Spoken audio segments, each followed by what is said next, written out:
हा आवाज हा खूप महत्त्वाचा आहे 2024साठी, कारण की हा मनुवादी सरकार इथे येऊ पाहत आहेत पुन्हा.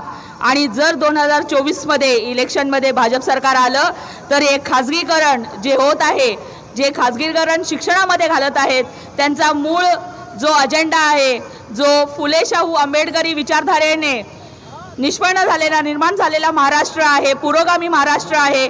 आणि या महाराष्ट्रामध्ये पुणे जिल्ह्यामध्ये महात्मा ज्योतिराव फुले, क्रांतिज्योती सावित्रीबाई फुले यांनी पहिली मुलींची शाळा, बहुजनांची शाळा सुरू केली आणि शिक्षणाचे द्वार उघडे केले. आणि त्या शिक्षण घेतल्यानंतर आपण इथे सक्षम होऊन सत्तेमध्ये जाऊन, आपले ॲडमिनिस्ट्रेशनमध्ये, पॉलिसी मेकिंगमध्ये जाऊन आपण आपल्या समाजासाठी काहीतरी देणं लागतो. याकरिता आपण आपले जे प्रतिनिधी आहेत ते आपल्यासाठी काम करत असतात. आणि आपण ह्या शिक्षण खाजगीकरण झाल्यानंतर आपल्या मुलांना शिक्षण मिळणार नाही. ज्या जिल्हा परिषद शाळा आहेत, ज्या मनपाच्या शाळा आहेत, ज्यांचं त्यांनी दत्तकीकरण चालू केलेलं आहे, या दत्तकीकरणामुळे असं होणार आहे की जे खेड्यापाड्यात शाळा आहेत, जिथे गाव तिथे शाळा ही संकल्पना जी राबवली होती, ह्या शाळेंची संकल्पना संपवण्याचा जो कट या मनुवादी सरकारने रचलेले आहेत.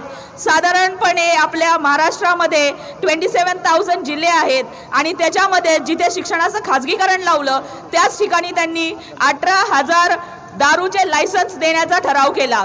मग या अनुषंगाने जर सामूहिक शाळा म्हणजे 2-3 गावांना मिळून जिथे 20 मुलांची पटसंख्या असेल अशा शाळा बंद करण्यात याव्यात आणि हे 2-3 गावं मिळून एकत्र एक शाळा उभी करण्यात यावी, त्याला सामूहिक शाळा असं म्हणतात.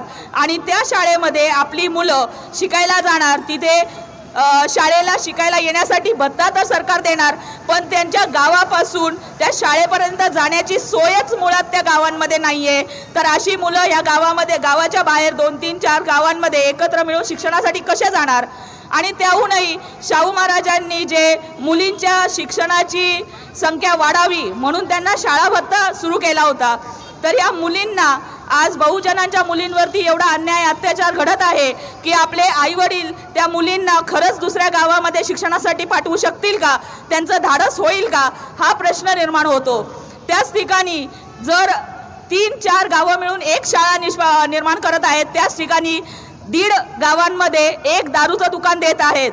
म्हणजे शिक्षण हे आपलं मूलभूत गरज आहे, मूलभूत अधिकार आहे, जो आपल्याला संविधानाने दिलेला आहे, ते आपल्याला घेण्यासाठी फार लांब जावं लागेल. आणि जी दारू ही मूलभूत गरजही नाही आहे आणि मूलभूत संविधानिक अधिकारही नाही आहे, ही प्रत्येक माणसापर्यंत पोहोचून मनुवादी सरकारला आपल्याला या शिक्षणापासून वंचित ठेवायचं आहे, आपल्या सुशिक्षित पिढी घडवायची नाही आहे. याकरिता हे शाळेचं खाजगीकरण चाललेलं आहे.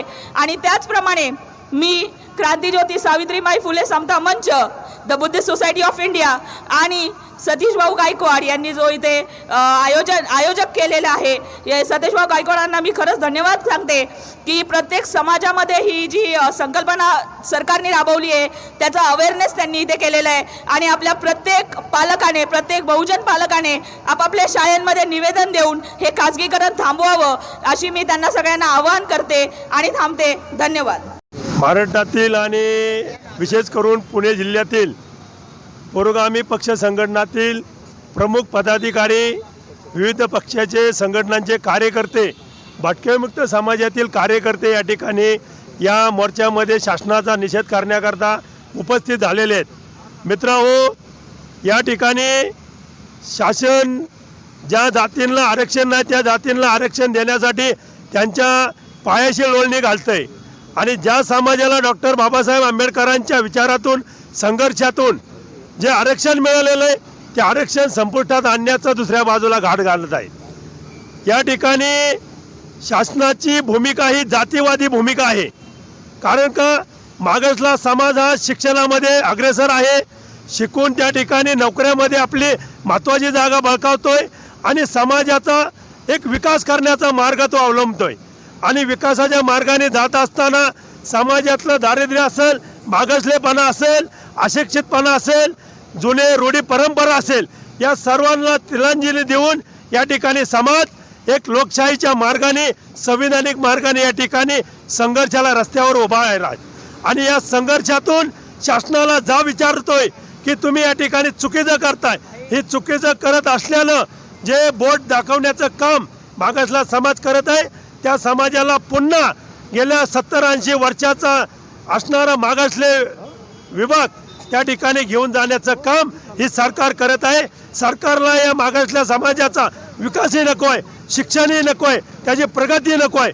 या समाजाला पुन्हा मग गळ्यामध्ये मडकं आणि पाठीला खराटा अशा पद्धतीचं शासनाचं धोरण आहे.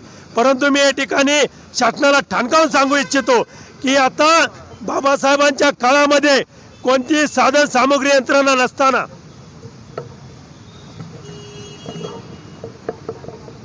कोणतीही साधन सामुग्री नसताना, कोणतीही यंत्रणा नसताना डॉक्टर बाबासाहेब आंबेडकरांच्या पाठीशी लाखो समाज या ठिकाणी उभा राहिला होता. परंतु बाबासाहेबांच्या विचारांनी, इतिहासाने आणि त्यांच्या क्रांतिकारी इतिहासाने या ठिकाणी समाजातला प्रत्येक घरामध्ये माणूस शिकलेला आहे, नोकरीला आहे, स्वतःच्या पायावर आपलं जीवन जगत आहे. असा समाज यंत्रसामुग्रीसह रस्त्यावर उतरून या शासनाचा तीव्र निषेध करेल. पूज्य डॉक्टर बाबासाहेब आंबेडकर, दलितांचे नेते, काहीवारी आणि लढण्याची ताकद देणारे बाबासाहेब. आज या ठिकाणी जो मोर्चा आहे तो खाजगीकरणाच्या विरोधात आणि कंत्राटी पद्धतीच्या विरोधात आहे.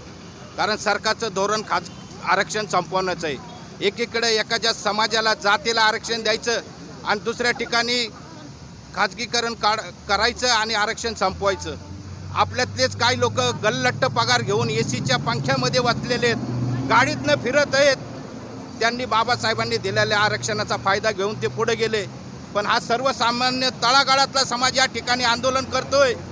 तो स्वतःसाठी नाही, तर ही शिक्षण पद्धती आणि कंत्राटी पद्धतीला विरोध, खाजगीकरणाला विरोध. उच्च शिक्षित आमचा समाजावर रस्त्यावर येईन, नोकरीसाठी भीक मागल, दारादारात पळण. उच्च शिक्षित असताना सुद्धा त्यांना त्यांची लायकीची नोकरी मिळणार नाही, कारण कंत्राटी पद्धत येऊ घातलेलं आहे. या देशामध्ये पोलीस यंत्रणा जेव्हा कंत्राटी पद्धतीने येईल तेव्हा या देशात, महाराष्ट्रात किती अराजकता मागल याचा कुणाला विचार नाही. तरी मित्रांनो, याला बिंबीच्या देठापासून आपण सर्वांनी मिळून विरोध केला पाहिजे. बाबासाहेब लंडनमध्ये असताना एक माणसाने त्यांना विचारलं की बाकीचे नेते झोपलेत, बाबासाहेब तुम्ही अजून जागे का? तर बाबासाहेब म्हणले होते की माझा समाज झोपलेला आहे, म्हणून मला जागा राहणं गरजेचं आहे. त्यांनी आपल्यासाठी करून गेलेत, पण हा समाज आता प्रलत, त्याला ग्लानी आलेली आहे, त्याला जागा करण्याची परिस्थिती आहे. जर असे तुम्ही परत झोपून राहिले तर परत बाबासाहेब येणार नाही, याची जाणीव प्रत्येकाने ठेवा. आणि म्हणून याला प्रत्येकाने बेंबीच्या देठापासून लढा दिला पाहिजे आणि कंत्राटी पद्धतीला उखडून फेकलं पाहिजे, खाजगीकरणाला विरोध केला पाहिजे. जय भीम, जय बुद्ध, जय चरणाला वंदन करते. आणि आज धम्मचक्र प्रवर्तनाच्या अनुषंगाने आज आमचा हा शैक्षणिक आणि अनेक सामाजिक अधिकारासाठी जो हा मोर्चा आंदोलन आम्ही आज इथे उभारला आहे, त्या मोर्चा आंदोलनाला आमच्या सर्व समाजातील सर्व सन्माननीय मान्यवर उपस्थिती आणि या मोर्चाला आलेले सर्व पत्रकार, माझे बंधू भगिनी, उपासिका, उपासक, सर्वांना मैत्रीपूर्ण जय भीम. आज आपण पाहतोय हा मोर्चा शैक्षणिक दृष्टिकोनातून आणि अनेक आमच्या मागण्यांसाठी आम्ही ते नियोजित केलेला आहे. सांगायचं असं तात्पर्य आहे की आमच्या ज्या महापुरुषांनी आमच्यासाठी या भारताच्या इतिहासामध्ये 108 वर्षाचा संघर्ष केला आम्हाला न्याय हक्क देण्यासाठी, मग तो शैक्षणिक अधिकार असेल, सामाजिक असेल किंवा धार्मिक असेल, आज त्या अधिकारावर जातीवादी सरकार हातोडा मारायचं काम करत आहे. या सरकारला वाटत आहे जर शिक्षण हा समाज शिकला नाही तर आर्थिकदृष्ट्या हा मागासलेला राहील, आणि आर्थिकदृष्ट्या मागासलेला राहिला तर हा कर्मकांडामध्ये रुजला. मनुष्याने या जातीवादी सरकारला ज्या बाबासाहेबांची एलर्जी आहे, ज्या आमच्या महापुरुषांची एलर्जी आहे, त्या समाजाला वाटत आहे की बहुजन समाजाने शिकू नये, नोकरी करू नये. जर आम्ही नोकरी केली तर आमच्या नोकरींचं आता काय केलं जात आहे, खाजगीकरण केलं जात आहे. पण मला या सरकारला सांगावं वाटतं, आता आम्हाला नेते आणि खासदार, आमदार पण कंत्राटी बेसवर, काय म्हणतात ते, कॉन्ट्रॅक्ट बेसवर आम्हाला आता भरती केलेले पाहिजेत, असे आमचं समाजाचंही मत आहे.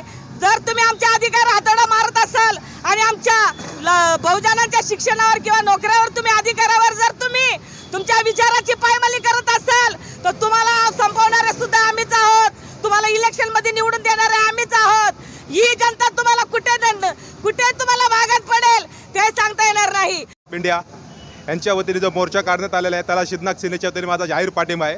कालच बातमी बघितली की त्याच्यामध्ये मुंबईमध्ये 3000 कंत्राटी कामगार पद्धतीने पोलीस भरती करण्यात आलेली आहे. मुंबई हे असं शहर आहे, त्या शहरामध्ये बरेचसे असे अवैध आणि गुन्हेगारी दहशतवादी अशा प्रकारे कृत्य घडत असतात. मुंबईसारख्या भागामध्ये कंत्राटी पद्धतीने 3000 पोलीस भरती करणे, हा जो पोलीस भरती करत आहे तो सरकारी भरतीसाठी सातत्याने प्रयत्न करत आहे, त्यांच्यावर होणारा अन्याय आहे याचा आम्ही निषेध करतो. एकीकडे हे सरकार येऊन काय म्हणतो, आज सरकार सर्वसामान्य लोकांचं आहे, पण दुसरीकडेच हे सर्वसामान्यांच्या प्रश्नावर घालायचं हुकुमशाही पद्धतीने लढवत आहे. मुंबई हे असं शहर आहे, तिथं नाही का दहशती असे कितीतरी हमले झालेले. आम्ही कशामुळे कॉन्ट्रॅक्ट पद्धतीने पोलीस भरती केलं त्याच्यावर आम्ही विश्वास ठेवावा. जर तुम्हाला जर खरंच पोलीस भरती जर करायची असेल, जर तुम्हाला जर तिथं लोकसंख्यामध्ये जर कमी पडत असेल तर एकीकडे कॉन्ट्रॅक्ट पद्धतीने करण्यापेक्षा ते होमगार्ड असतील त्यांना एक संधी देण्यात यावी. आणि जर त्याच्यामध्ये जर कमी लोकसंख्या पडत असेल तर जे पोलीस भरती करत आहे 3-3, 4-4 वर्ष पोलीस भरती होऊनही जर ते पास होत नसेल त्यांना एक संधी म्हणून कॉन्ट्रॅक्ट पद्धतीने त्यांना एक चान्स म्हणून 11 महिन्यासाठी त्यांना त्यात रुजू करा. सर्वप्रथम आज 14 ऑक्टोबर असल्यामुळे धम्मचक्र प्रवर्तन दिन आहे. त्यानिमित्ताने मी आपणा सर्वांना हार्दिक शुभेच्छा देतो. महाराष्ट्र सरकारने जे काही 2 GR काढले, एक सरकारी क्षेत्रातलं खाजगीकरण आणि दुसरी गोष्ट म्हणजे जेवढ्या काही सरकारी शाळा आहेत त्या सरकारी शाळांचं दत्तक स्वरूपामध्ये प्रायव्हेट कंपन्यांना चालवायला देणं, हे जे 2 GR आहेत हे अत्यंत घातकी आणि आपल्या समाजातील मुलांसाठी अत्यंत धोक्याचे आहे. या सरकारच्या धोरणाच्या विरोधात Republican party of India Satish Gaikwad सरांनी जो त्यांच्या विरोधामध्ये मोर्चाचं आयोजन केलं होतं. गेले 15 दिवस झाला आम्ही मोर्चाचं आयोजन करतोय, लोकांना भेटतोय, लोकांना सांगतोय, तळमळीने सांगतोय, लोकांपर्यंत आम्ही पोचतोय.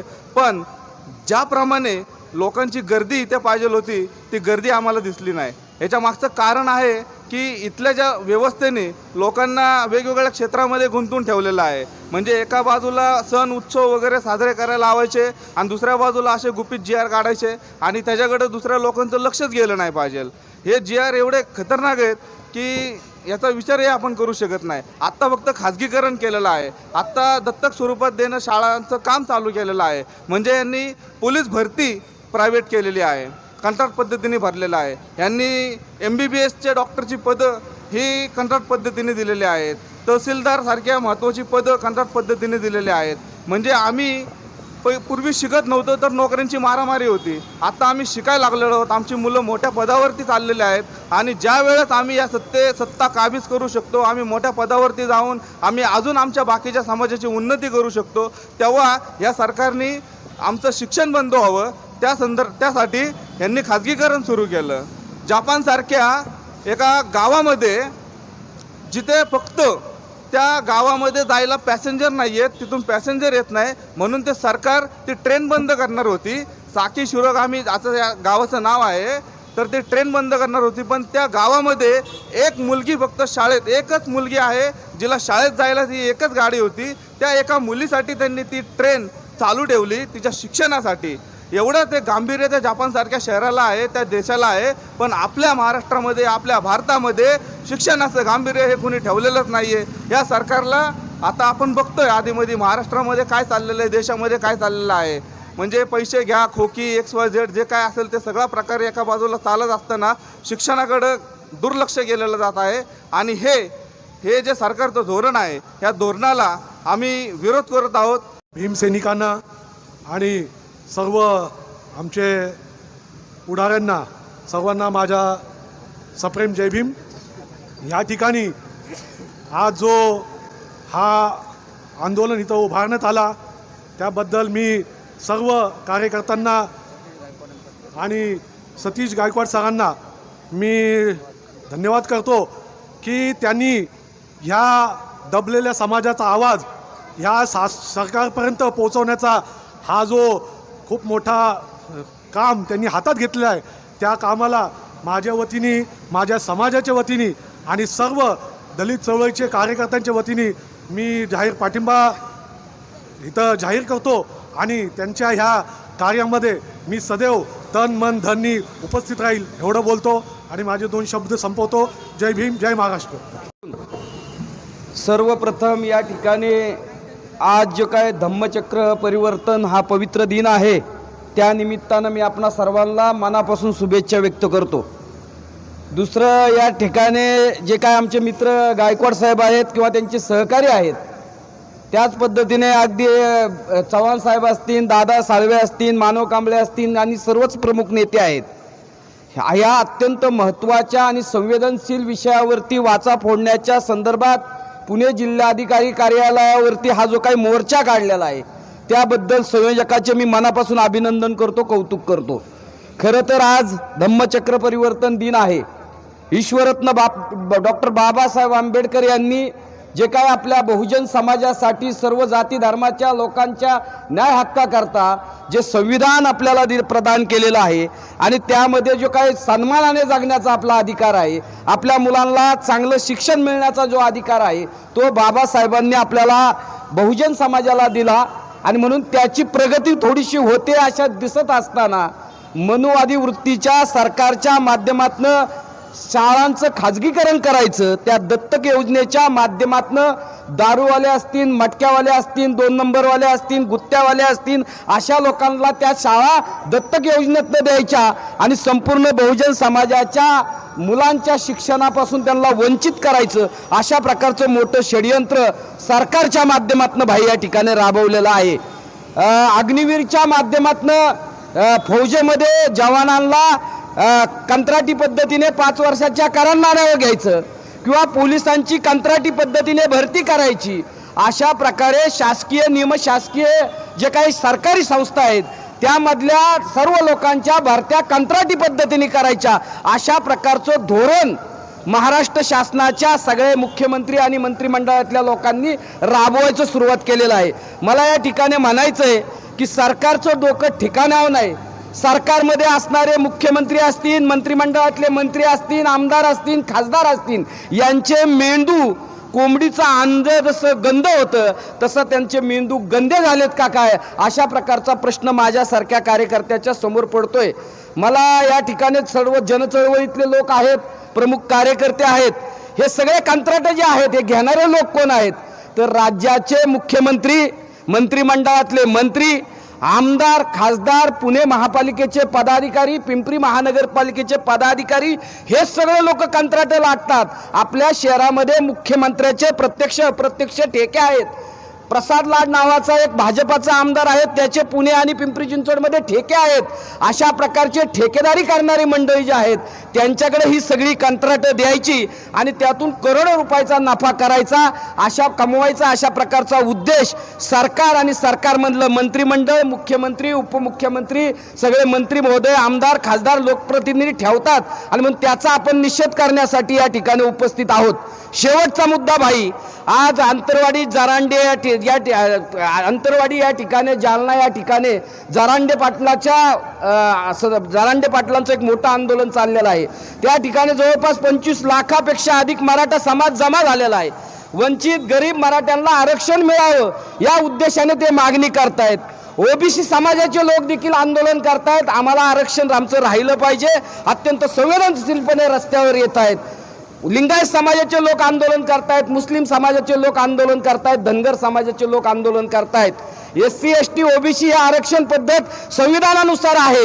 एका बाजूला अशा प्रकारे आरक्षणाच्या संदर्भात सर्व समाज संवेदनशील बनून आंदोलन करतायत आणि आपल्याला त्यातून काहीतरी लाभ मिळेल, आपल्या मुलांची उन्नती होईल, अशा प्रकारचा उद्देश ठेवतात. आणि दुसऱ्या बाजूला अशा प्रकारे कंत्राटीकरण करणं, खाजगीकरण करणं, शाळा दत्तक योजनेने देणं, म्हणजे एक प्रकारे संपूर्ण आरक्षणच संपवून टाकायचं. आणि ते केवळ SC STचं नाही तर OBC आणि जे काय पुढच्या जाती त्यामध्ये आरक्षण मागतात, या सगळ्यांचं आरक्षण संपवायचा प्रयत्न या माध्यमातून होतोय. आणि मग मराठ्यांचं आरक्षण असेल, धनगरांचं आरक्षण असेल, OBCचं आरक्षण असेल, लिंगायतांचं आरक्षण असेल, मुस्लिमांचं आरक्षण असेल किंवा इतर सगळे आरक्षण असतील किंवा SC STचं आरक्षण असेल, या सगळ्या लोकांवरती आरक्षणांवरती या निर्णयामुळे बलांड आलेला आहे. ते आरक्षण संपुष्टात येणार आहे. आणि म्हणून आरक्षणापेक्षा देखील मोठं आंदोलन महाराष्ट्रात संपूर्ण बहुजन समाजाच्या लोकांनी छत्रपती शिवाजी महाराज, फुले शाहू आंबेडकर, अण्णाभाऊंच्या अनुयायांनी या पुढच्या काळात केलं पाहिजे आणि राज्याचे मुख्यमंत्री, महाराष्ट्रातले सगळे मंत्रिमंडळातले मंत्री, ते शिक्षण मंत्री केसरकर यांना रस्त्यावरती आपण अडवलं पाहिजे, यांच्या गाड्या अडवल्या पाहिजेत, यांचे कपडे फाडले पाहिजेत. अशा प्रकारचं धाडस पुढच्या काळात आपल्याला करावं लागेल आणि फुले शाहू आंबेडकर अण्णाभाऊंचे अनुयायी या पुढच्या काळात आपण ते करूयात. पुन्हा एकदा गायकवाड साहेब आणि त्यांच्या सर्व सहकाऱ्यांना धन्यवाद देतो आणि थांबतो. या ठिकाणचे दलित, आदिवासी आणि बहुजन समाजाचे सगळेच गरीब विद्यार्थी हे शिक्षणबाह्य होणार आहेत आणि याचा धोका ओळखून आदरणीय सतीश गायकवाड आणि त्यांच्या सहकाऱ्यांनी हा मोर्चा आयोजित केला. त्यांनी त्यांच्या परीनं या मोर्चासाठी सर्वच कार्यकर्त्यांना, सर्वच पक्षातल्या आणि नेते आणि कार्यकर्त्यांची त्यांनी भेटीगाठी घेतली, मोर्चात सामील होण्याचा विनंती केली. त्यांच्या विनंतीला मान्य ठेवून बऱ्याचशा पक्ष संघटनेतल्या सर्व आदरणीय कार्यकर्ते आणि नेत्यांनी या मोर्चामध्ये सहभागी झाले. या मोर्चासाठी ज्यांनी सर्व कार्यकर्त्यांनी जी काही मेहनत घेतली त्यांनी त्यांच्या परीने त्यांच्यासाठी सर्वोत्तम मेहनत घेतली आणि त्यामुळं हा मोर्चा हा यशस्वी झाला. कुणाला जर हा मोर्चा कमी आहे असं वाटत असेल तर हा मोर्चा हा 200च्या पर्यंतच आणायचा असं आमचं मोर्चा काढण्यापूर्वी ठरलं होतं आणि काल रात्री 1:30 वाजता ज्यावेळेस त्यांनी मला सांगितलं त्यावेळेस म्हटलं ठीक आहे, 200-250 लोक या ठिकाणी येणार आहेत. तर या मोर्चाचा हेतू फक्त हा होता की या प्रश्नाची उकल आणि या प्रश्नाची सोडवणूक होण्यासाठी एक विचार मंथन जनतेमध्ये चालू झालं पाहिजे आणि जनतेमध्ये हा मेसेज गेला पाहिजे की शाळांच्या खाजगीकरणाचा जो मुद्दा आहे किंवा शाळा चालवायचा जो मुद्दा आहे त्याचे आपल्या मुलावर, आपल्या घरावर काय परिणाम होणार आहेत हे आपल्या लोकांना समजून सांगण्यासाठी काहीतरी निमित्त लागतं आणि हा निमित्त म्हणून आजच्या दिवसाच्या औचित्य म्हणून हा मोर्चा आपण आयोजित केला होता. मोर्चासाठी सर्वांनीच प्रामाणिकपणे प्रयत्न केले, मेहनत घेतली, त्यांच्या परीनं त्यांच्या ऐपतीप्रमाणे त्यांनी लोकांपर्यंत पोचवायचा प्रयत्न केला आणि त्यामुळं हा मोर्चा यशस्वी झाला. कुठेही मोर्चाला म्हणजे आपल्या टार्गेटच्या पेक्षा कमी हा काय प्रतिसाद भेटला नाही. आपल्या टार्गेटप्रमाणेच मोर्चाला लोक आली. जवळजवळ 16-17 पक्षाचे पदाधिकारी या मोर्चामध्ये सहभागी आहेत.